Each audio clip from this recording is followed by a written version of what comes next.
This billionaire's son throws his ticket at Judge Caprio, but he later regrets everything.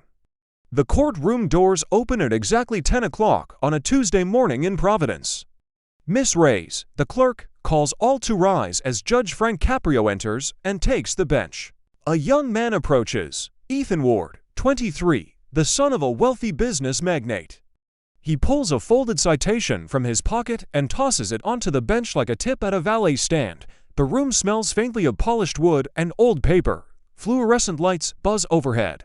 There is a murmur as people slide into pews, parents clutching traffic tickets, teenagers checking phones, an elderly woman with knitting needles. A camera crew from a local public access station adjusts its tripod. Courtroom murals depict scales of justice balanced over rolling hills, a silent reminder of fairness that doesn't care who you are. As Ethan approaches, whispers ripple through the gallery. Some recognize his last name from billboards and business journals. It's rare to see the privileged walk to the same lectern as everyone else. The tension is thick enough to taste. "My dad pays your salary." "Let's make this quick," he sneers. The room freezes. Officer D'Angelo shifts. Spectators exchange glances. Judge Caprio's voice is calm and measured. "Pick that up," he says. Ethan stares back for a few seconds. "Perhaps your father will pay for your lesson, too," the judge adds quietly.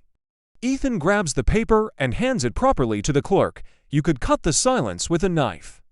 A few seats back, a mother nudges her teenage son. To retirees. Whisper, "Did he really just say that?" Officer D'Angelo rests a hand near his taser, not because he expects violence, but because muscle memory tells him to be ready. Even Miss Reyes pauses her typing, her fingers hovering over the keys. She has seen entitled defendants before, but seldom with such casual disdain. The only movement comes from the clock sweeping past 10:02 a.m., marking time like a metronome of accountability. Judge Caprio regards Ethan over his glasses, his expression unreadable.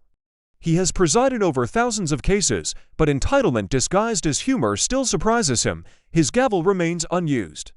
His words are his tool. The air is charged with the possibility that a wealthy defendant might, for the first time, be held to the same standards as everyone else.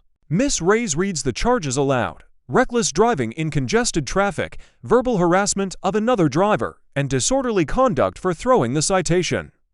Judge Caprio asks if Ethan has counsel. Attorney Olivia Tran stands and announces her representation. She offers to pay the fines immediately, but the judge declines. "Courtrooms don't take tips," he says, indicating that they will review the evidence. It's not Ethan's first brush with trouble. A prior warning for aggressive lane changes 6 months earlier is noted. Miss Tran is crisp, composed, and clearly used to smoothing things over. Her suit is navy and her shoes perfectly shined. She places a hand on Ethan's elbow as if to calm him, but the gesture feels more like control when she suggests paying fines right away. Her tone implies that problems can be solved with a checkbook. Judge Caprio's refusal is polite but firm. A few people in the back row nod silently. They've waited months for their own hearings and appreciate that there won't be a fast pass for wealth.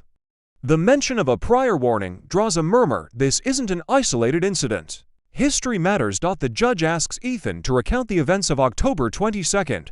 Ethan says he was driving on Main Street when an older driver cut him off. Ethan honked. The man brake-checked him, so Ethan pulled ahead and slowed to teach him a lesson. "You escalated a traffic situation into harassment," Judge Caprio responds.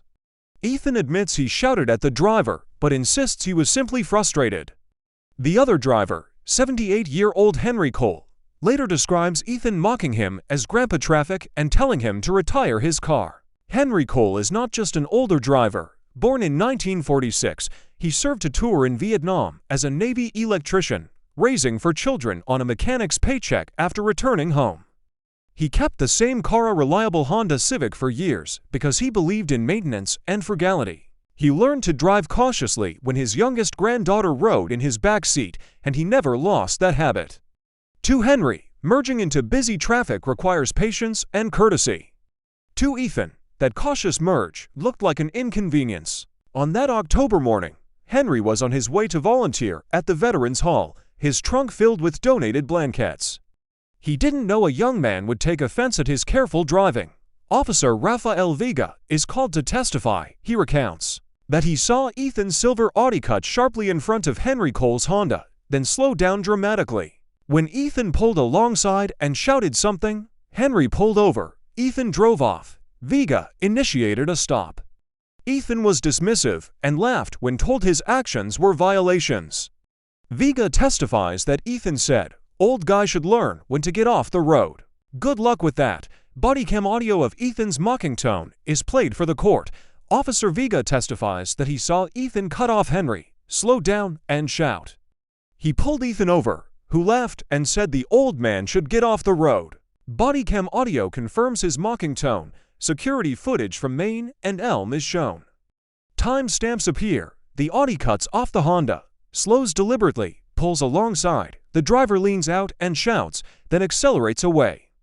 Cameras don't take sides. Judge Caprio notes, they take truth. Ethan reluctantly admits the footage matches what he did. "You cut in front, slowed to block him, and shouted at him," the judge confirms. Ethan replies quietly, "Yes, security footage shows Ethan's Audi cutting in front of Henry's Honda, slowing deliberately to block him, pulling alongside to shout, then speeding away." Cameras capture intent without taking sides. Miss Reyes reads a log of calls made from Ward Global Holdings' legal office to the court within 24 hours of the citation, requesting that the case be dismissed before a hearing. She also reads a text Ethan sent after the stop. "Some old vet blocked me on Maine. Gave him a lecture. Got pulled over, but Dad's team will fix it. All good." Ethan claims he didn't ask his father to intervene. Judge Caprio observes that influence arrived before remorse. Ethan's attorney asks for discretion, but the judge insists the case remain public. The call log shows that within hours of the citation, the Ward family's legal office contacted the court twice, asking for a quiet dismissal.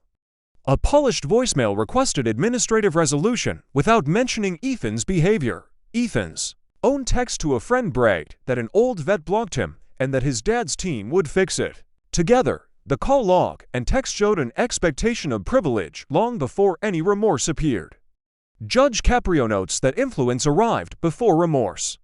He tells Ethan that a lawyer's call cannot erase a moment of disrespect. The court transcript will preserve those intervention attempts as part of the lesson. Judge Caprio asks Ethan a series of yes or no questions. Did you cut off Henry Cole and slow down deliberately? Did you verbally harass him by calling him Grandpa Traffic? Did you throw your citation at this bench and claim your father pays my salary? Ethan eventually answers yes to each. The judge remarks that when Ethan boasts he is 23, when he apologizes, he acts 13. Pick one, the judge says. Ethan admits he is 23 and agrees to answer accordingly. When asked whether he cut off Henry, mocked him, and threw the citation, Ethan hesitates, but eventually answers yes to each. The judge remarks that Ethan boasts like a 23-year-old, but apologizes like a child and urges him to choose maturity. Reviewing the evidence, the judge finds the case overwhelming.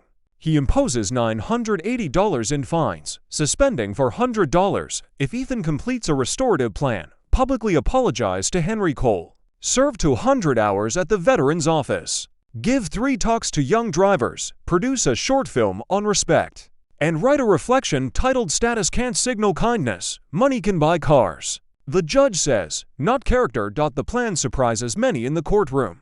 Instead of a simple fine or jail time, the judge crafts a sentence requiring humility and effort. He warns that if Ethan fails any requirement, the full fine will be reinstated.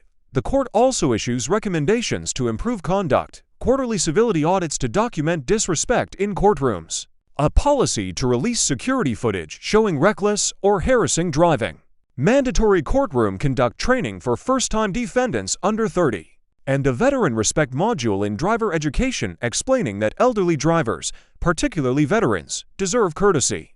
Judge Caprio instructs Ms. Reyes to ensure these recommendations are sent to relevant agencies. The judge outlines deadlines for the reforms. The first civility audit will be published in December. The camera release policy will make footage of reckless driving public. The conduct training will be a brief orientation for young defendants. And the veteran respect module will add stories of elderly drivers to driver education. Ms. Reyes notes the tasks. Ethan begins his community service in late November. He answers phones, schedules rides for veterans, and helps with benefits paperwork. Over weeks, log entries note his punctuality and growing patience. By week 7, he helps deliver Thanksgiving meals and stays extra hours. By week 12, he leads a digital literacy workshop for elderly veterans. A veteran remarks that Ethan has more patience than expected. The Veteran Support Office is humble. Ethan begins by answering phones and scheduling rides for veterans. He struggles at first, but improves with Carol Jennings' guidance. Weeks pass, and he joins meal deliveries during Thanksgiving and later proposes a digital literacy workshop to help elderly veterans navigate VA websites. By the end of his service, he leads that class himself, teaching veterans to create email accounts and access benefits. Carol notes in her log that his patience and initiative grow steadily. He spends hours loading Thanksgiving meals into vans and is humbled when a World War II veteran presses a faded photograph of his Navy days into his hand. At the digital literacy class, Ethan patiently guides seniors through setting up accounts. When one elderly man logs in and sees his benefit deposit, he grins and tells Ethan that his patience surpasses his years. In early December, Ethan meets Henry Cole at a community center. Ethan stands and apologizes. He cut Henry off, blocked him, and mocked him. He treated him as an obstacle rather than someone who earned his place on the road long before Ethan was born.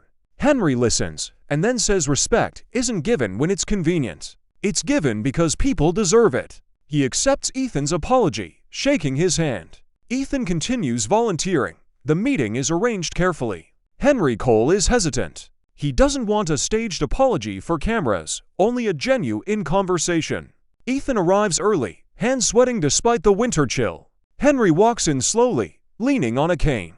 He wears a faded navy baseball cap, the bill frayed, and a jacket with patches from his service years. Carol Jennings sits quietly off to the side. As a witness. At their meeting, Ethan apologizes sincerely.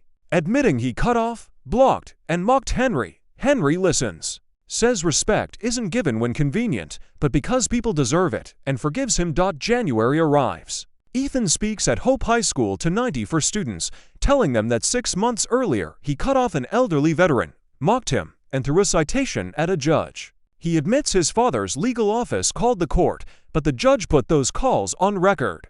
Students ask if his father tried to get him out of it. Ethan answers honestly. He delivers to more talks at other schools by mid-March. Teachers note that he doesn't sugarcoat the story, and that students respect his honesty. At Hope High School, Ethan shows the security footage to 90 students and openly admits how arrogant he was. He tells them his father tried to help, but the judge put those calls on record. Students ask about his dad and the judge, and he answers honestly. He delivers to more talks at other schools. Teachers note that he doesn't sugarcoat the story, and that students respect his honesty about his privilege and mistakes. Ethan submits his short film script. The court rejects the first draft for being too vague and lacking accountability. He rewrites it. The final film features Ethan and other young drivers discussing mistakes and what they learned. Ethan narrates his own story, emphasizing that he needed the lesson. Respect travels faster than any car, he says. The film, just over 4 minutes long, is approved and later shown in driver education programs. Ethan rewrites his film to admit his wrongdoing, includes other young drivers' mistakes, and narrates his own story at the Main and Elm intersection. The 4-minute film ends with "Respect travels faster than any car." The court approves it and integrates it into driver education. Within 5 years, the film has been viewed by over 300,000 student drivers. It is translated into multiple languages and shown across the country. Teachers report that students become more patient with older drivers after watching it. Ethan completes 200 hours of service by late March. Carol Jennings from the Veteran Support Office hands him a completion certificate and a note from Henry Cole. You showed up. You listened. You learned. Respect isn't inherited. It's earned through conduct. You're earning it. Ethan begins his 1,000-word reflection essay. He writes that he believed his father's name gave him permission to treat people as obstacles. He acknowledges that when he cut off Henry Cole, he wasn't just breaking a traffic law, but a moral one. When he mocked Officer Vega with "good luck with that," he laughed at accountability. He learns that wealth can't buy character, and that respect must be earned through conduct when no one is watching.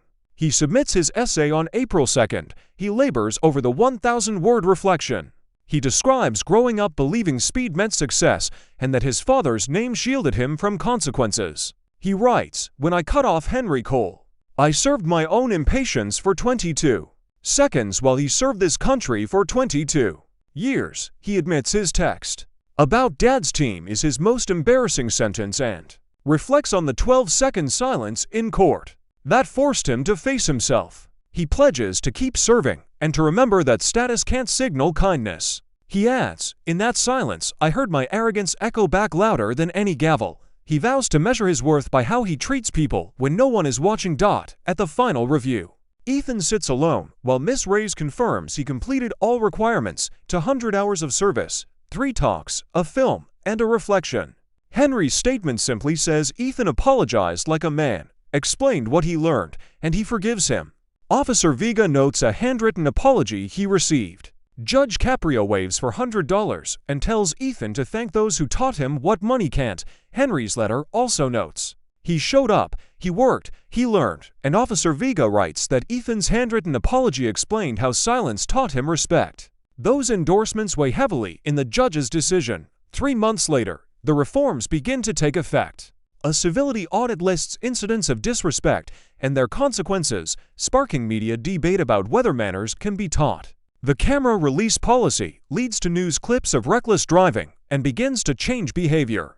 A short courtroom decorum video helps young defendants understand proper conduct, and the Veteran Respect module, featuring Ethan's film, encourages students to reconsider how they treat elderly drivers. Press coverage hails the case as a model of turning insult into impact. Ethan writes to the judge to say he is still volunteering and that Henry Cole has asked him to help teach veterans digital skills. He adds that his father's money could have paid the fine, but not for the respect he earned through service. Within 3 months, incidents of disrespect in court drop by a third. Surveys report that 87% of young defendants understand procedures better after watching the decorum video. Local news stations note that emergency response times improve by 11% as aggressive drivers become more cautious knowing cameras record them. Teachers find that students discuss the Veteran Respect module for days, and one student writes, "My grandfather drives slowly. I always honk. I won't anymore." Ethan continues to grow. Over the next several years, the Veteran Respect initiative spreads to multiple states. The Providence Veteran Support Office sees increased youth volunteers, citing Ethan's story. Henry Cole continues to drive carefully. Now, most drivers wait patiently behind him. Officer Vega is promoted and tells new officers to give people a chance to learn, but to document everything. Carol Jennings frames Ethan's volunteer log with the quote, "He apologized like a man, not a brand."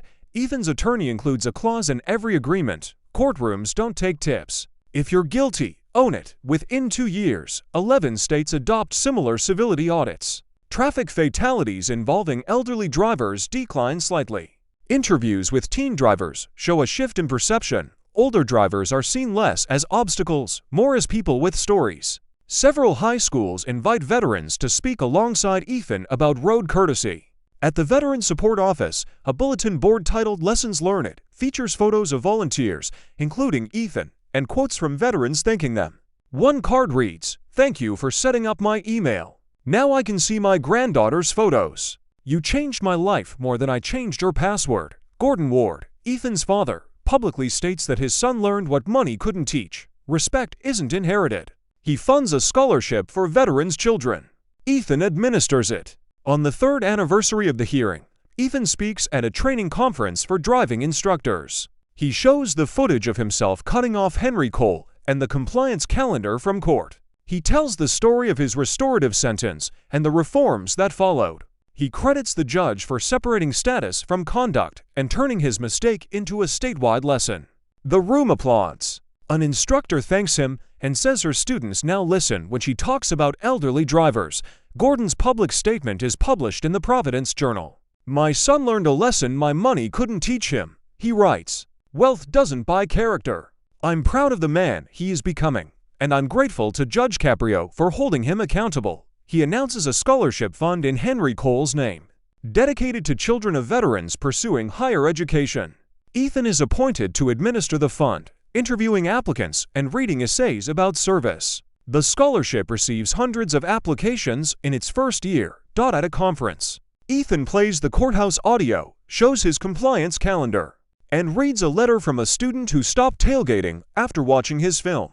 Instructors tell him he is teaching the morality of driving, not just the mechanics. Ethan continues volunteering with Henry, teaching veterans digital skills. Driving home past the intersection where it began, he signals, waits, and reflects on the 12-second silence, Henry's handshake, and the lesson he caught. Respect travels faster than any car. One Tuesday, a Korean war vet named Thomas attends the class. He is skeptical of computers, but wants to see his medical records. Ethan spends 20 minutes showing him how to log in, navigate, and find his results. At the end of the night, Thomas shakes Ethan's hand and says, "You're good at this, son." Ethan replies, "Thank you, sir. I'm still learning." Thomas smiles. We all are. Driving home, Ethan stops at the Main and Elm intersection. An elderly driver in a Honda hesitates. Ethan waves her through. He smiles when he recognizes the car and wonders if Henry is behind the wheel. He doesn't rush. He has time. At Judge Caprio's retirement ceremony, Ethan thanks him for choosing restoration over easy fines and for putting influence on the record. Caprio replies, "You threw a ticket and caught a lesson."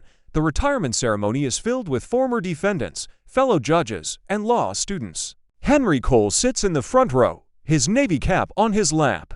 Carol Jennings sits next to him, her hair now streaked with gray. Officer Vega, newly promoted to captain, stands in the back. Olivia Tran, Ethan's attorney, attends with a new client to show what a courtroom can do beyond punish. When Ethan speaks, he thanks each of them by name. He calls Henry my teacher, Carol my drill sergeant, Vega my mirror, and Judge Caprio my compass. He says, "When people ask me how I changed, I tell them I met these people."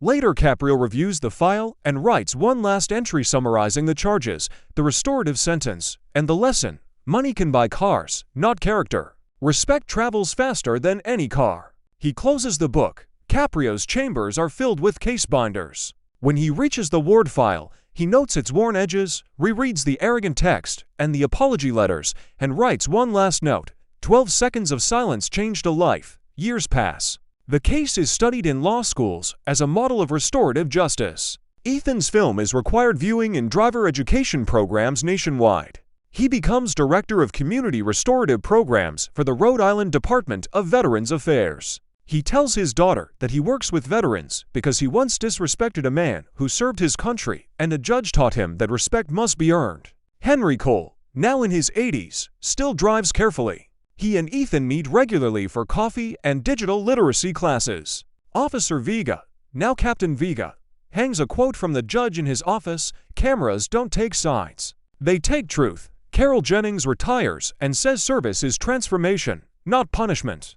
Gordon Ward funds a Veterans Resource Center named after Henry Cole. On Tuesdays, Ethan visits Henry for coffee. They reminisce about the case, discuss new volunteer projects, and laugh at how impatient Ethan once was. Ethan's daughter sometimes joins them and listens quietly. She always thanks Henry for his patience on the road. Ethan tells her that respect is something you practice every day, not just after a courtroom lesson.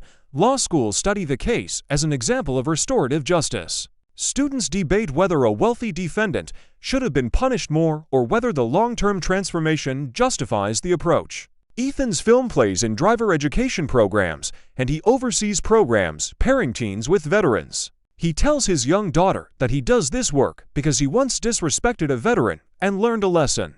She asks if she can visit the office to thank them herself. Professors highlight the case in ethics seminars, noting that exposing influence attempts builds public trust in the courts. Some argue a harsh penalty might have deterred others, but others point to reform civility audits, camera policies, respect modules adopted by more than a dozen states as evidence that restorative sentences can change systems as well as individuals. 20 years later, Ethan speaks to young defendants, recounts his story, and emphasizes that justice can restore. He still visits Caprio each year with statistics, and the judge always says, "You threw a ticket and caught a lesson."